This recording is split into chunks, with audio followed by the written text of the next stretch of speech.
안녕하세요. 교계시의 정진호 목사입니다. 오늘 3월 10일 화요일 11시 한 20분경에 시작을 하도록 하겠습니다. 3월 10일이면 봄인데, 완연한 봄인데 코로나19 때문에 우리가 봄을 느끼지 못하고 이런 때를 지나가고 있는 것 같습니다. 오늘 코로나19가 빨리 종식될 수 있도록 오늘 새벽에도 저도 뜨겁게 기도했는데 우리 하나님께서 지나가게 하시고 또 종식시켜 주시도록 우리 힘써 같이 기도하는 우리 목회자가 되고 여러분 되기를 바라고요. 오늘 그 교계시에서는 양육 체계에 대한 말씀을 드리도록 하겠습니다. 저는 먼저 좀 목회에 관한 말씀을 드리면, 내가 목회하는 교회가 작으면 작은 대로, 또 중형교회면 중형교회대로, 큰 교회면 큰 교회대로 사이즈의 문제가 아니라 정말 내가 목회하는 이 교회 하나님이 나를 보내주셨다. 그리고 이 양떼를 나에게 이 때에 맡기셨다고 하는 이런 목회자로서의 아이덴티파이가 굉장히 중요하다고 생각합니다. 여러분의 교회를 다른 교회하고 비교하지 마십시오. 여러분의 교회는 하나님이 여러분에게 여러분의 스타일로 목회하라고 맡겨주신 교회이기 때문에 그 자기 교회에 대한 이 정체성이 굉장히 전 중요하다고 보고요. 또 하나는 우리가 그 맛있는 어떤 식당을 가보면 그 식당이 화려하고 또 뭐 데코레이션이 잘 돼서 가는 게 아니거든요. 저 어디 구석에 있는 식당이라 할지라도 그 식당의 음식이 맛있으면 차를 몰고 찾아가지 않습니까? 또 맛있는 식당은 줄을 서서 먹지 않습니까? 그만큼 이 맛으로 승부하는 거거든요. 자기만의 브랜드, 이게 굉장히 중요한 것 같아요. 목회도 저는 마찬가지라고 생각해요. 겉모양이 중요한 게 아닌 것 같아요.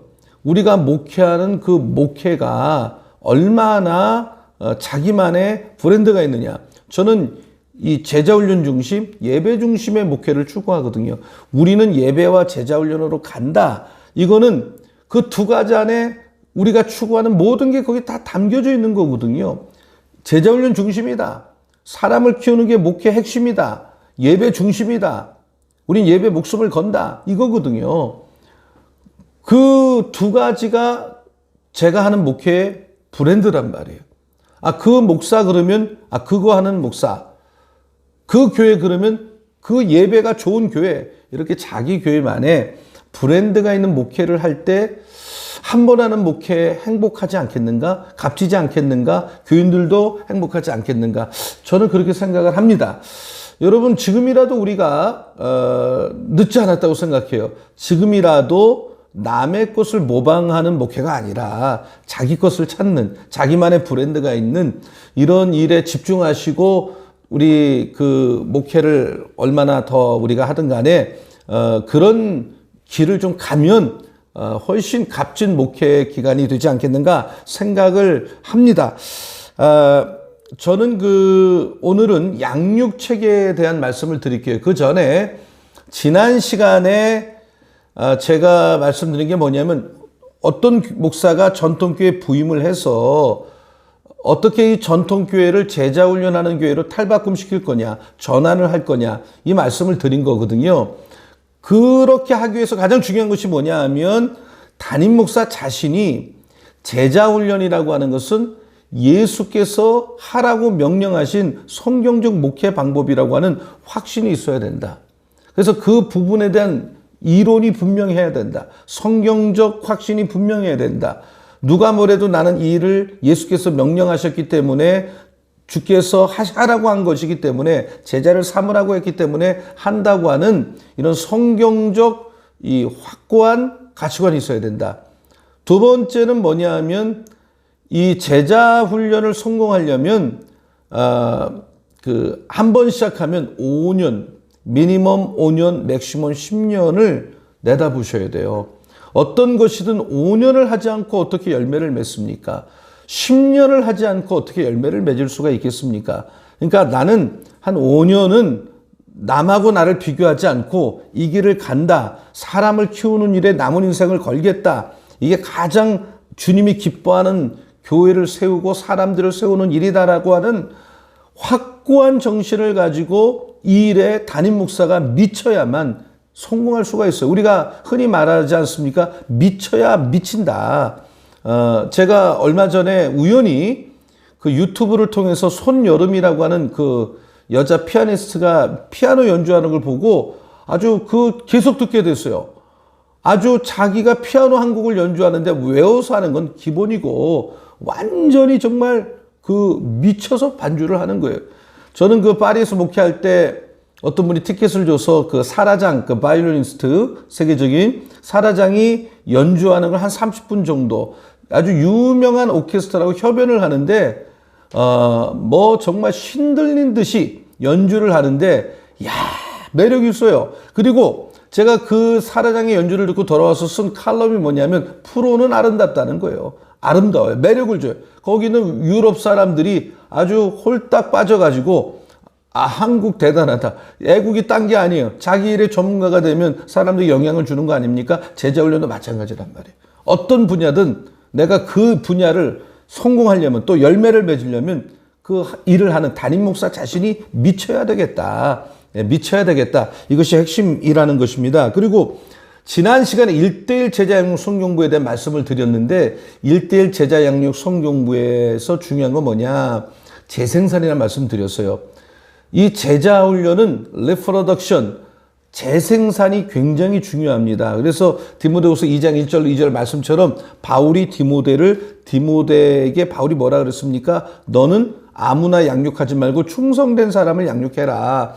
그러면 그 충성된 사람이 또 다른 사람을 양육할 수 있을 것이다. 바울이 디모데 충성된 사람이 또 다른 사람. 복음의 4단계 번식이거든요.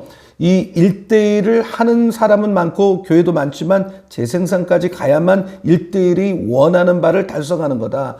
재생산되지 않은 1:1은 유산된 1:1이다. 이걸 명심하시고 여기까지 교인을 끌고 가야 된다. 1:1에 대한 말씀을 드렸고요.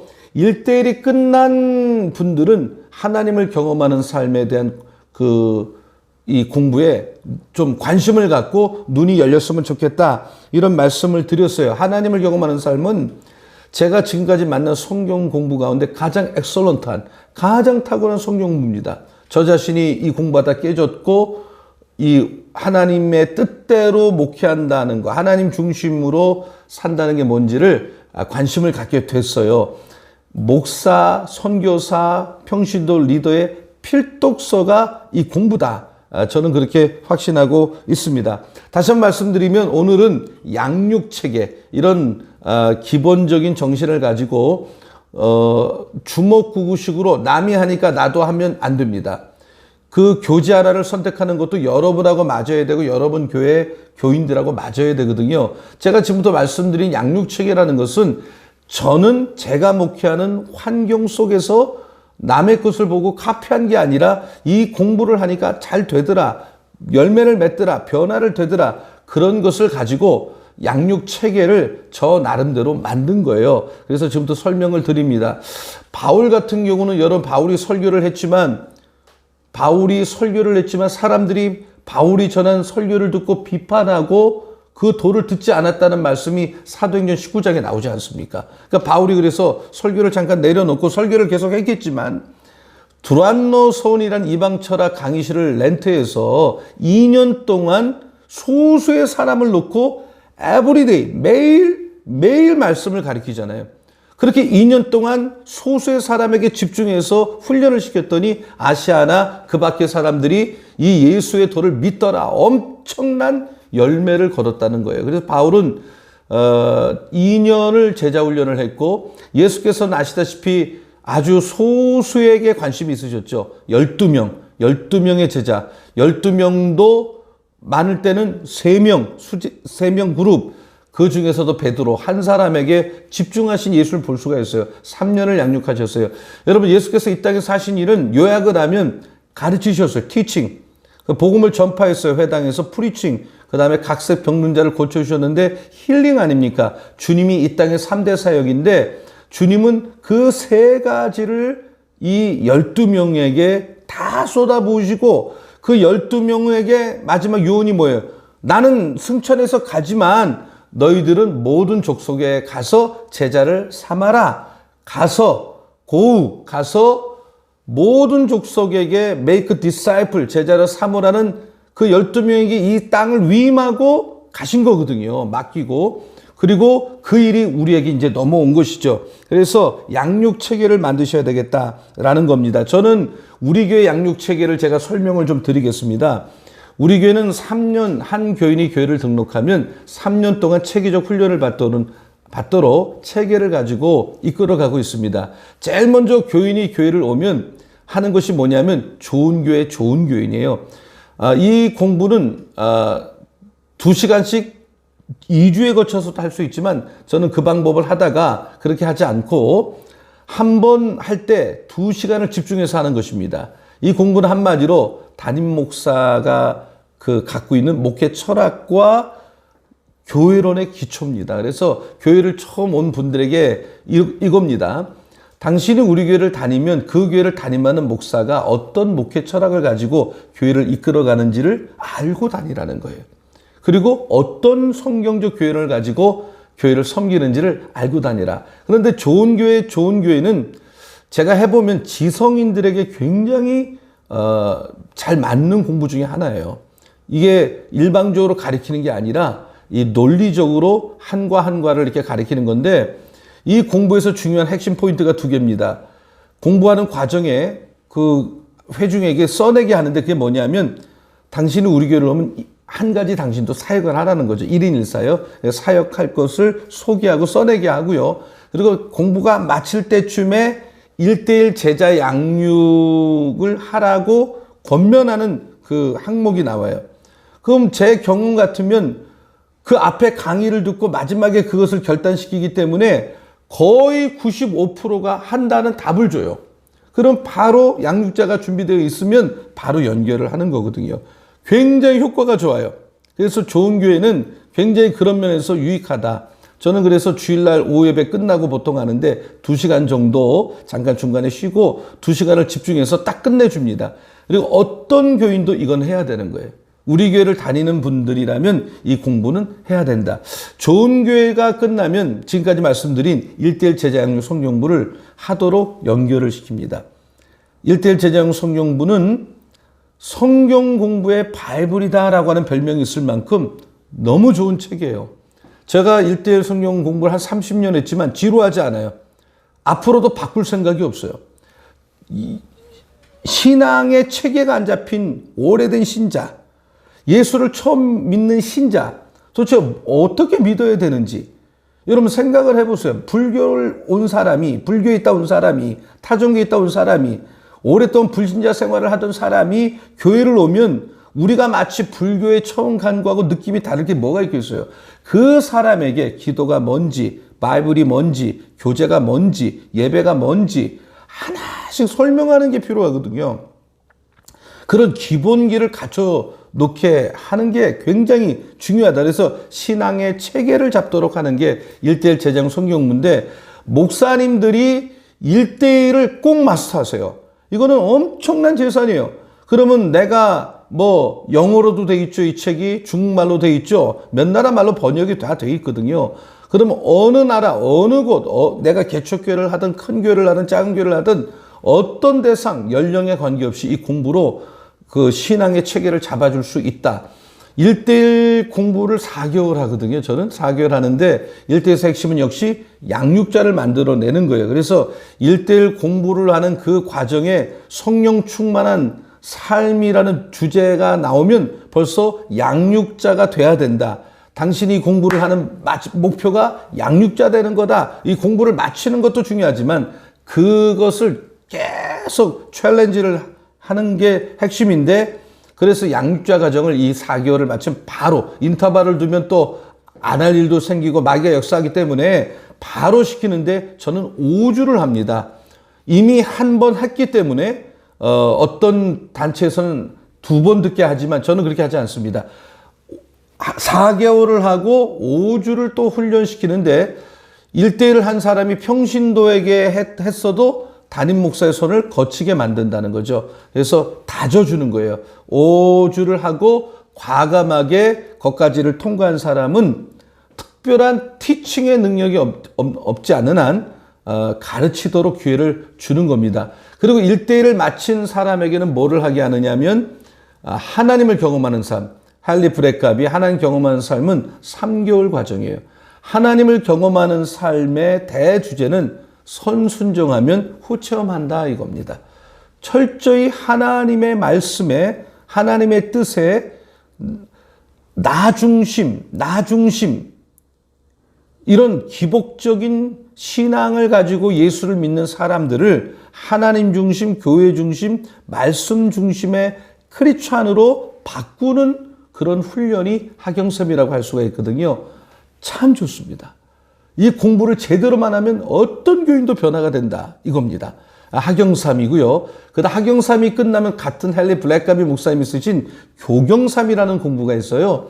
교경삼은 줄여서 교회에서 함께 하나님을 경험하는 삶인데 교경삼의 대주제는 뭐냐? 교회는 가족이다, 패밀리다. 가족 같은 게 아니라 가족이 아닌데 가족 흉내를 내는 단체가 아니라 교회는 패밀리다. 여기서부터 이 공부가 출발을 하는 것입니다. 오늘 교회가 가족이 되면요, 교회는 너무 아름다운 그런 하나님의 공동체가 되는 겁니다. 오늘날 많은 한국교회 문제가 뭡니까? 목사를 평신도가 고용한 어떤 사람으로 보기 때문에 이 영적 지도가 안 되는 거 아니에요? 목사는 하나님이 바울이 얘기했듯이 영적 아비와 같은 존재잖아요. 그런데 가족이거든요. 또 우리 서로 교인들과 교인들끼리도 예수의 피값으로 구원받은 한 하나님 아버지를 모시고 사는 가족이라 브라더고 시스터란 말이에요. 근데 오늘날 현대 교인은 이 브라더 형제 관계 또 자매 관계 목사와 교인의 이 관계가 성경적으로 바로 잡혀 있지 않기 때문에 어려움이 있는 것이죠. 그런 교회론, 성경적 교회론을 공부하는데 이 공부는 8단원 40과예요. 그래서 하경삼은 3개월이지만 이건 3개월이 안 돼서 공부가 맞춰지는데 공부가 굉장히 깊고 그리고 강한 교회적인 헌신을 요구하는 공부 중에 하나인데 굉장히 좋습니다. 목사님들이라면 반드시 훈련받으면 정말 교회에 대한 눈이 열립니다. 그리고 교인도 마찬가지고요. 저희 교회는 교경삼 공부가 끝나면 그 다음에 하는 게 뭐냐면 최선의 삶이라는 공부예요. 최선의 삶. 최선의 삶은 이 제자도에 관한 공부예요. 크리스찬 제자의 삶에 대한 공부고요. 3개월 과정을 합니다. 이 공부를 가르치고 나서 교인들의 어떤 반응을 들어보면 하경삼이나 교경삼보다 이 공부는 깊다. 근데 하경삼과 교경삼과 최선의 삶이 다른 게 있다면 뭐냐면 최선의 삶은 강사가 가르치는 양이 굉장히 많아요. 이 최선의 삶도 질문도 던지고 이 소그룹 멤버들이 답을 하지만 가르치는 게 강사의 몫이 굉장히 많은 게 하나의 좀 차이점인데 이 공부도 굉장히 깊습니다. 제자도의 다양한 주제를 공부를 하고요. 우리는 그 다음에 제자도가 끝나면 기도의 삶을 개설을 했어요. 기도의 삶은 처음부터 끝까지 기도의 다양성, 뭐 중보기도, 침묵기도, 통성기도, 합심기도, 또 여러 가지 관상기도, 그 다음에 하나님이 우리의 기도에 응답하지 할 수밖에 없는 이유에 대한 성경적인 이유를 들면서 기도에 대한 폭을 넓혀주는 공부가 기도의 삶의 공부고 한 3개월 정도 과정이에요. 기도의 삶이 맞춰지면 저는 Believing God라고 하는 공부를 개설을 합니다. 이건 처음부터 끝까지 믿음에 관한 성경적 믿음에 관한 공부가 되겠습니다. 저희 교회가 이번에 제자훈련 6기를 곧 조금 개강을 하는데 이번에 Believing God가 새로 신설이 됐고요. 이것이 보통 제가 하고 있는 제자훈련 양육 체계인데 한 3년 정도 걸려요. 보통 봄에 개설을 해요.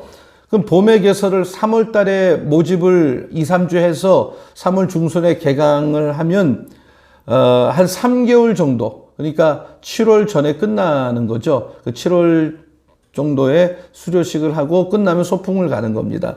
그리고 여름에 쉬었다가 가을에 또 개설을 합니다. 그러면 9월 중순에 개강을 해서 11월 말 정도, 12월 초 정도에 끝나도록 합니다. 그러니까 1년에 2번을 반드시 제자훈련 시스템으로 교회를 움직여가는 거죠. 사람들이 3개월씩 봄에 3개월, 가을에 3개월 훈련받고 겨울에 또 준비하고요. 또 목재세도 마찬가지예요. 제가 이제 목사님을 대상으로 제자훈련 2박 3일 세미나를 지금 2번 하고 이제 3기를 준비하고 있는데, 봄에 한번 개설해서 봄에 들은 분이 교회 가서 가을에 개설할 수 있도록 하는 거고, 가을에 한번 또 해서 가을에 들은 분이 그 다음 해 제자훈련을 목회 어떤 프로그램으로 넣을 수 있도록 이렇게 섬기고 있는 겁니다.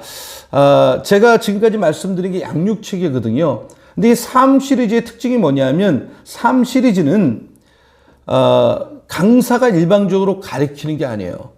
제자훈련 자체가 전부 다 평신도가 스스로 말씀에 부딪혀서 말씀에서 하나님이 주시는 음성을 듣고, 또 본인이 그 말씀에 통해서 깨닫고 깨지면서 삶이 변화되는 공부예요. 그리고 모든 공부는 평신도가 예습을 해서 그 중에 그 한 단어를 발표하고, 그 다음에 앉아있는 그 소그룹 회원들이 답을 하는 식이에요. 그래서 강사가 말을 많이 하는 게 잘하는 게 아니에요. 다 알아도 스스로 할 수 있도록 설명 핵심, 그들이 빼먹은 거, 놓친 거를 설명하는 게 삶시리즈의 핵심 포인트다, 이렇게 볼 수가 있습니다. 제가 이것을 칠판에다가 정리를 좀 한번 해드리겠어요. 다시 한번 양육체계에 대한 말씀을 지금 드렸어요. 자, 우리 교회는 양육체계가 제일 먼저 좋은 교회, 좋은 교인, 2시간 정도 하는 거고, 목회 철학과 교회론의 기초. 이 공부를 할 때 핵심이 뭐냐면, 그 공부 마지막에 1대1을 하도록 이렇게 안내를 한다, 유도를 한다. 그 다음에 하는 게 1대1. 제자 양육. 성경 공부. 우리가 줄이면 1대1이죠, 그냥. 이게 4개월이에요, 4개월. 그 제자훈련의 바이블이라는 별명이 있어요. 너무너무 좋아요. 이 공부는 정말 재산입니다, 재산. 4개월 정도 걸리는데, 1대1에서 가장 중요한 게 뭐라 그랬어요? 재생산. 디모데후서 2장 1절로 2절. 한 성령 충만 공부할 때쯤 돼서 당신도 양육자가 돼야 된다는 권면을 해야 된다. 그래서 1대1을 4개월 마치고서 하는 게 양육자 훈련인데, 이 양육자 훈련을 다 하기 나름이거든요. 그런데 저는 5주를 합니다. 평신도가 평신도를 양육했더라도 담임 목사의 손을 반드시 거치게 한다. 여기까지가 같이 가는 거죠. 1대1을 마친 사람은 하나님을 경험하는 삶.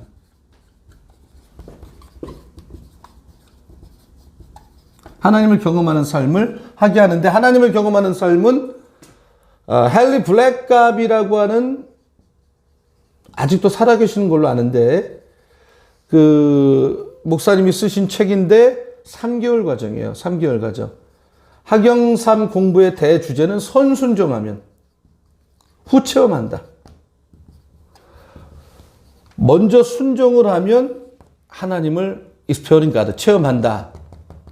엑설런트한 성경부 책이죠. 학영삼. 그 다음에 학영삼의 속편이 뭐냐면, 교회에서 함께 하나님을 경험하는 삶. 줄여서 교경삼. 8단원 40과거든요. 그러니까 3개월이 안 걸리는 거죠. 교경삼의 대주제가 뭐냐? 교회는 가족이다. 패밀리다. 가족이라는 거죠. 교회론에 관한 공부예요. 교회론. 그 다음에 이제 저희가 이 교경상담에 개설하는 게 최선의 삶. 역시 3개월. 최선의 삶은 한마디로 제자도에 관한 공부고, 최선의 삶 다음에 개설하는 게 우리는 기도의 삶. 3개월이고요. 기도의 굉장히 깊이, 다양성에 대해서 훈련을 하고요. 그 다음에 이제 기도의 삶 끝나면 우리 교회도 이번에 개설을 하는데 이쪽에다 쓸게요. Believing God. 제가 이 공부는 서울에 있을 때 한번 했고, 이번에 하면 제가 두 번째 하는 거예요. 제가 이 공부를 딱 하니 가르치는 분을 제가 본 적이 없어요.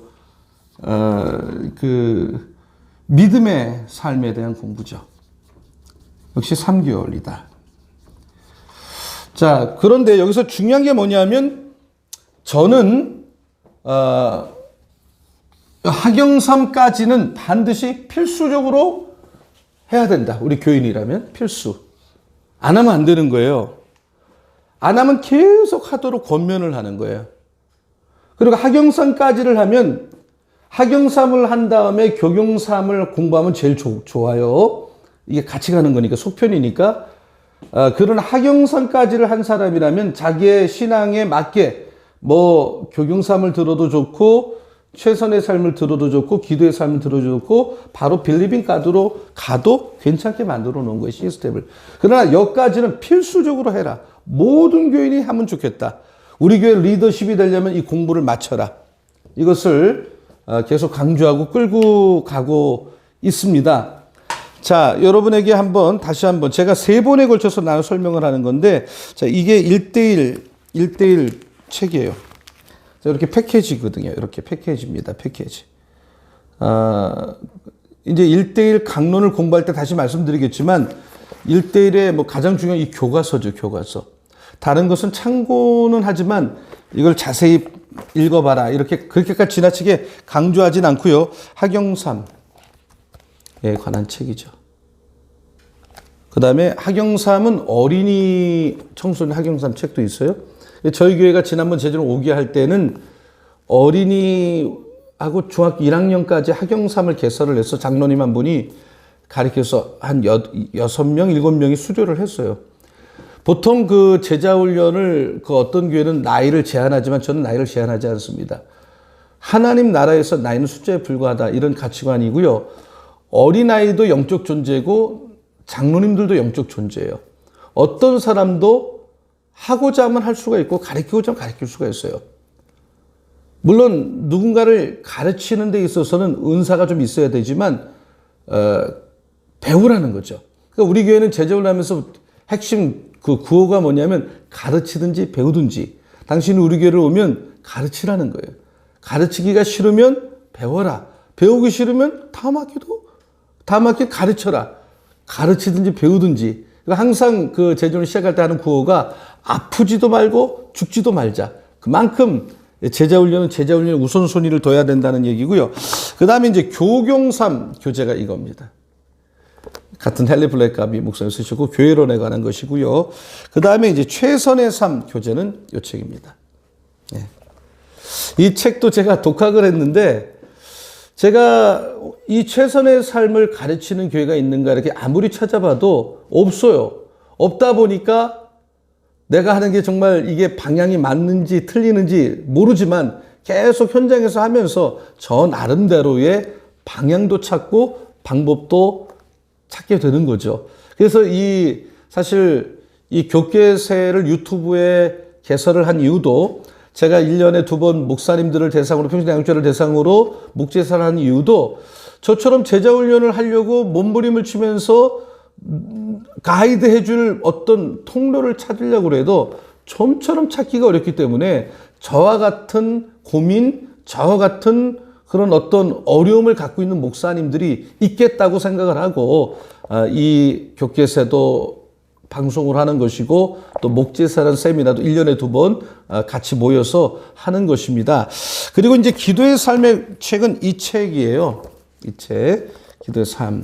그 다음에 이제 이번에 저희 교회에서 개설한 벨리빙 가드는 이 책입니다. 이 책 같은 경우는 제가 아까도 말씀한 2번째 하고 있다 이렇게 말씀을 드렸습니다. 이 양육책이에요. 양육책에 이제 다음번 시간에는 제자훈련 반을 어떻게 모집할 거냐, 그리고 어떻게 그 그룹을 스스로가 평신도가 그 그룹을 잘 이끌어갈 수 있게 만들 거냐, 조직을 어떻게 만들 거냐, 숙제검사는 어떻게 할 거냐, 숙제는 뭐를 내줄 거냐, 벌금 제도는 어떻게 할 거냐, 그런 아주 좀 실제적인 면을 좀 말씀을 드리려고 하고, 마지막 시간에 종강 파티는 어떻게 하고, 시험은 어떻게 보며, 또 수료예식은 어떻게 할 거냐, 이런 것들이 굉장히 다 같이 가는 거거든요. 다 끝나면 소풍을 가는데 소풍은 어떻게 갈 것이냐, 이런 말씀을 좀 드리려고 합니다. 오늘 양육체계에 관한 말씀을 주로 드렸어요. 여러분이 반복해서 들으셔야 될 것입니다. 오늘 여기까지만 하겠습니다. 다음 시간에 또 뵙겠습니다. 행복한 하루가 되십시오. 감사합니다.